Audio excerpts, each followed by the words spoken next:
함께 사도신경으로 우리들의 신앙을 고백합니다. 나는 전능하신 아버지 하나님, 천지의 창조주를 믿습니다. 나는 그의 유일하신 아들, 우리 주 예수 그리스도를 믿습니다. 그는 성령으로 잉태되어 동정녀 마리아에게서 나시고 본디오 빌라도에게 고난을 받아 십자가에 못 박혀 죽으시고 장사된 지 사흘 만에 죽은 자 가운데서 다시 살아나셨으며 하늘에 오르시어 전능하신 아버지 하나님 우편에 앉아 계시다가 거기로부터 살아있는 자와 죽은 자를 심판하러 오십니다. 나는 성령을 믿으며 거룩한 공교회와 성도의 교제와 죄를 용서받는 것과 몸의 부활과 영생을 믿습니다. 아멘.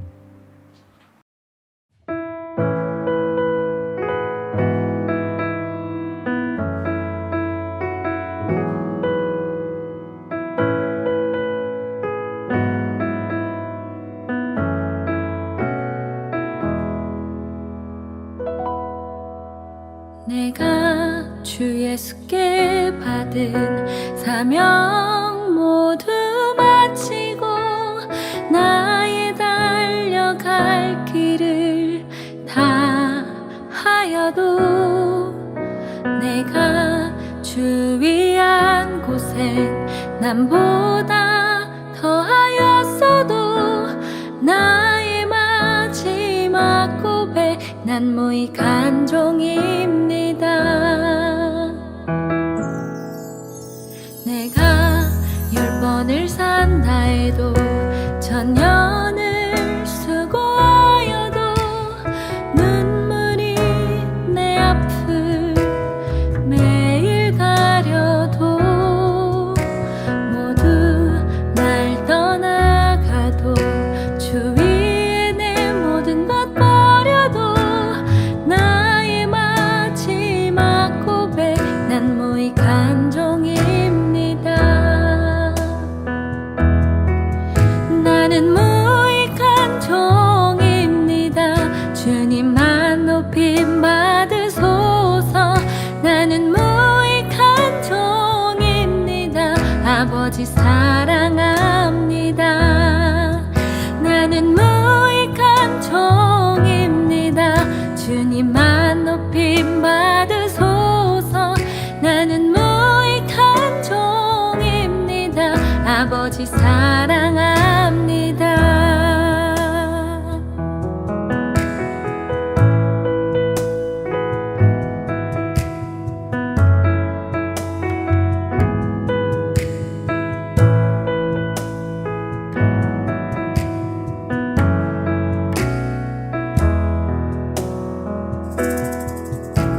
내가 10번을 산다 해도 천년을 수고하여도 눈물이 내 앞을 매일 가려도 모두 날 떠나가도 주 위에 내 모든 것 버려도 나의 마지막 고백 난 무익한 종입니다. 나는 무익한 종입니다. 주님만 높임 받으소서. 나는 무익한 종입니다. 아버지 사랑합니다. 나는 무익한 종입니다.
높임 받으소서.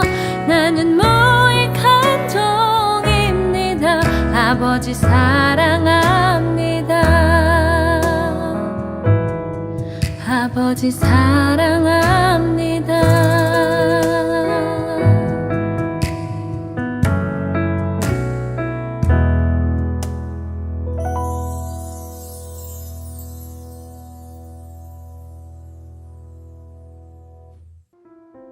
드린 예물 위해서 기도하겠습니다. 살아계신 아버지 하나님, 이 시간 하나님을 예배할 수 있음에 감사함을 드립니다. 우리가 누구인지, 또 하나님은 어떤 분이신지 하는 우리들의 신앙 고백, 하나님 이 시간에 이 신앙 고백이 더욱더 깊어지게 하심을 감사드립니다. 특별히 이 시간 주 앞에 예물을 정성껏 준비하여 드립니다. 우리는 이 땅에 물질로 살아가지 않고 먹을 음식으로 살아가지 않고 철저하게 하나님의 도우심과 은혜와 그 생명으로 살아간다는 우리들의 신앙 고백으로 드리는 예물입니다. 하나님 받아주시고 우리들의 신앙 고백 가운데 하나님의 더 크신 은혜로 응답하여 주시옵소서. 드린 손길 가운데 이 땅 살아가며 물질 때문에 어려움 당하지 않게 하시고 하나님과 사람 앞에 더 넉넉함과 풍요로움으로 온전하게 쓰임받을 수 있도록 하나님 허락하여 주시옵소서. 감사드리며 축복하며 예수님 이름으로 기도드리옵나이다. 아멘. 마태복음 7장 24절부터 27절까지 말씀입니다. 그러므로 누구든지 나의 이 말을 듣고 행하는 자는 그 집을 반석 위에 지은 지혜로운 사람 같으리니 비가 내리고 창수가 나고 바람이 불어 그 집에 부딪히되 무너지지 아니하나니 이는 주추를 반석 위에 놓은 까닭이요 나의 이 말을 듣고 행하지 아니하는 자는 그 집을 모래 위에 지은 어리석은 사람 같으리니 비가 내리고 창수가 나고 바람이 불어 그 집에 부딪히매 무너져 그 무너짐이 심하니라. 아멘. 예수님은 마태복음 5장에서 7장에 이르기까지 이 산상수훈의 말씀을 가르치시면서 결론적으로 우리들에게 하시는 말씀이요. 지금 너희들은 하나님을 믿으면서 종교 생활을 하고 있는지 아니면 신앙 생활을 하고 있는지를 묻고 계십니다. 조금 더 간단하게 말씀을 드리면요. 종교 생활은 나를 위해서 하는 것이고 신앙 생활은 하나님을 위해서 하는 것입니다. 그래서 종교 생활은 나를 위해서 하나님께서 나에게 무엇인가를 해주었으면 좋겠다는 그 바람을 갖는 것이고요. 신앙 생활은 하나님을 위해서 내가 무엇을 할 수 있을까 하는 그런 바람을 갖는 것입니다.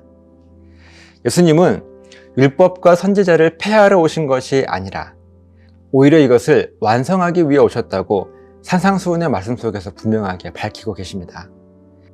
지금까지 하나님을 믿는 많은 사람들이요, 이 율법을 가진 선지자로서의 그 삶을 살면서 다른 사람뿐만 아니라 나 자신까지도 율법이라고 하는 이 잣대를 가지고 늘 정죄하는 거예요. 그렇게 어떤 죄의식에 사로잡혀 있어서 결국은 패배주의에 빠져 살아왔지만 이제 우리 예수님께서 저와 여러분들에게 선포하시는 이 말씀은 무엇인가 하면요, 단순하게 율법을 가진 선지자가 아니라요, 율법을 가지고 사람을 정죄하고 죽이는 그런 사람들이 아니라 오히려 그 율법을 통해서 죄를 깨닫고 그 죄로부터 돌이킬 수 있게 하는 율법의 그 본질을 정확하게 깨닫는 선지자로서의 삶을 살아가는 것이 얼마나 중요한지를 우리들로 깨닫게 하시는 말씀이 이 산상수훈의 말씀이죠. 종교 생활을 버리고 신앙생활의 본질을 깨달아 진짜 신앙생활을 하라고 하는 예수님의 명령입니다. 그러면서 오늘 본문의 말씀이 이어지는데요, 예수님은 종교생활과 이 신앙생활을 마치 건축물과 같이 비유하고 계십니다. 24, 25절입니다. 그러므로 누구든지 나의 이 말을 듣고 행하는 자는 그 집을 반석 위에 지은 지혜로운 사람 같으리니 비가 내리고 창수가 나고 바람이 불어 그 집에 부딪히되 무너지지 아니하나니 이는 주추를 반석 위에 놓은 까닭이요. 그러므로 누구든지 나의 이 말을 듣고 행하는 자, 이렇게 예수님은 말씀하시는데요, 방금 말씀드린 것처럼 이제는 종교적인 믿음 생활을 버리고 신앙생활의 본질을 깨닫기를 결단한 사람들을 이야기하는 것이죠. 그런 사람은 그 집을 반석, 아주 단단한 바위 위에 지은 지혜로운 사람이라고 말씀을 하시면서 비가 내리고 홍수가 나고 바람이 불어 그 집에 그 어떤 충격을 가한다 하더라도 결코 무너지지 않을 것인데, 왜냐하면 그 집은 아주 단단한 바위 위에 세워졌기 때문이라고 말씀하십니다. 바로 신앙생활의 모습을 반석 위에 세워진 집으로 비유하고 계신 것이죠. 반대로 종교생활은 어떻게 비유하고 있는지 함께 보겠습니다. 26절, 27절 말씀입니다.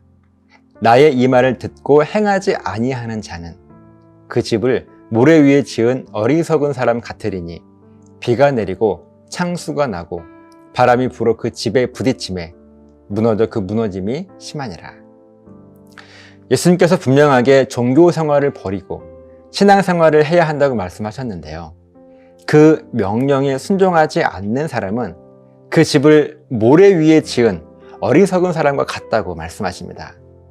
그래서 비가 내리고 홍수가 나고 바람이 불어 그 집에 그 충격이 가해지게 되면 모래 위에 지어진 그 집은 결국 무너지게 될 텐데, 그 무너짐이 그냥 무너지는 게 아니라 심하게 무너질 것이라고 예수님은 경고하십니다.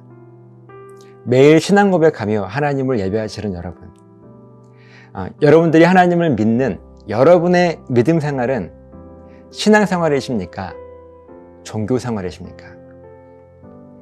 신앙 생활은요, 단단한 반석 위에 지어진 집과 같고, 종교 생활은요, 푸석푸석한 모래 위에 세워진 집과 같습니다.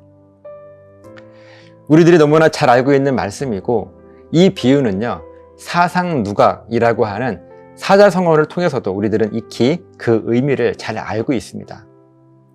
오늘 이 말씀에서 반석 위에 세워지든 모래 위에 세워지든 겉으로 보기에 집은요, 다른 점이 없습니다. 그 모습은 똑같아요. 반석 위에 지어진 집이나 모래 위에 지어진 집이나 그 보여지는 집의 모습은 똑같다는 말씀이죠. 이렇게 눈에 보이는 것을 우리들은요, 현상이라고 말합니다. 이 땅에 많은 하나님의 사람들이 있습니다. 내가 살고 있는 곳에서 교회를 정하고 교회마다 정해진 예배 시간에 참석하고 봉사하고 헌신하고 또 교회마다 맡겨진 사명에 따라 여러 가지 일들을 하게 됩니다. 이렇게 눈에 보여지는 것들은 현상이에요. 그리고 이 현상은요, 모든 사람들이 대부분 비슷합니다. 크게 다르지가 않아요. 그런데 이렇게 눈에 보여지는 현상만으로 그 사람의 믿음의 깊이를 우리가 헤아릴 수 있을까요? 이 시대의 우리들 대부분이 착각을 하고 있는 것은요, 이렇게 눈에 보여지는 현상들 중에서 예배에 더 많이 참석하고 더 많은 시간 기도하고 더 많은 봉사를 하고 더 많은 헌금을 하는 사람들을 보며 우리들은 그 사람의 믿음이 좋다고 말합니다. 그런데 정말 그것이 믿음의 성숙함의 기준이 될 수 있을까요? 반대로 눈에 보이지 않는 것들이 있습니다. 오늘 예수님께서 말씀하고 계신 집의 기초들이죠. 한 집은 반석 위에 세워졌고 또 다른 집은 모래 위에 세워졌습니다. 땅 아래에 있는 것은 우리 눈에 보이지 않습니다. 그렇지만 그 위에 지어진 집보다 훨씬 더 중요한 가치를 이 기초들은 가지고 있죠. 이렇게 눈에 보이지 않는 것을 우리들은 본질이라고 말합니다. 솔직하게 반석 위에 집을 짓는 것이 쉽겠습니까? 모래 위에 집을 짓는 것이 쉽겠습니까? 반석 위에 집을 짓기 위해서는요, 단단한 그 바위에 구멍을 내고 거기에 집의 기초 공사를 해야 합니다. 힘들게 구멍을 뚫어야 하고요. 그렇게 뚫린 구멍이라 할지라도 그 기반 공사를 위한 그 자재를 넣어야 하는데요, 잘 들어가지 않아서 역시나 힘들게 그 자재를 밀어 넣어야 해요. 반대로 모래 위에 집을 지을 때는요, 따로 구멍을 뚫을 필요도 없지요. 그냥 자재를 밀어 넣기만 하면 됩니다. 밀어 넣을 때도 큰 힘이 들어가지 않습니다. 그런데 여기에서 우리들이 잊지 말고 반드시 기억해야 할 사실 한 가지가 있습니다. 반석 위나 모래 위나 지어진 집의 겉으로 보여지는 모습은 똑같습니다. 그러나 아무리 똑같은 모습의 집이라 할지라도 반석 위에 지어진 집은 결코 쉽게 그리고 빨리 지어지지 않습니다. 그렇게 지을 수가 없죠. 오랜 시간과 힘든 노력이 필요합니다. 반대로 모래 위에 지어진 집은 쉽고 빠르게 지을 수 있습니다. 두 집은 모두 보여지는 현상은 똑같습니다. 그러나 그 아래, 그 본질은 분명하게 다르죠. 이런 모습 속에서 비가 내리고 그 비 때문에 홍수가 나고 바람이 불어 이 두 집에 충격을 가하게 되면 어떻게 될까요? 말할 것도 없이 모래 위에 지어진 집은 그 집, 즉 그 현상이 아무리 튼튼하다 할지라도 기초가 부실하기 때문에, 그 본질이 부실하기 때문에 한순간에 무너지게 될 것입니다. 하지만 반석 위에 지어진 집은요, 그 기초가 단단하기 때문에 그 어떤 충격도 능히 이겨낼 수 있게 되는 것입니다. 사랑하는 여러분, 이 시간 여러분 스스로에게, 자신에게 한번 질문해 보십시오. 나는 구원의 확신이 있는가? 나는 정말 구원받았나? 이 질문을 여러분 스스로에게 한번 해보세요. 만약 이 질문에 확실하게 우리가 아멘으로 대답할 수 있다면요, 일단 집은 튼튼하게 잘 지은 것입니다. 겉으로 보여지는 현상은 틀림이 없어요. 자, 그럼 이제 다시 여러분 자신에게 한번 질문해 보세요. 나는 다른 사람에게 내가 지금 확신하고 있는 이 구원이 무엇인지 자신 있게 설명할 수 있는가? 단순히 죽어서 천국에 갈 수 있다는 그런 설명 말고요, 하나님께서 자기 아들을 버리시면서까지 그 대가로 나를 다시 살려주신 그 구원, 성경이 말씀하고 있는 이 구원의 본질을 지금 내가 경험하며 살아가고 있는지, 또 내 삶의 그 구원을 고백하며 살아가고 있는지 하는 이것을 여러분 자신에게 한번 질문해 보시기 바랍니다.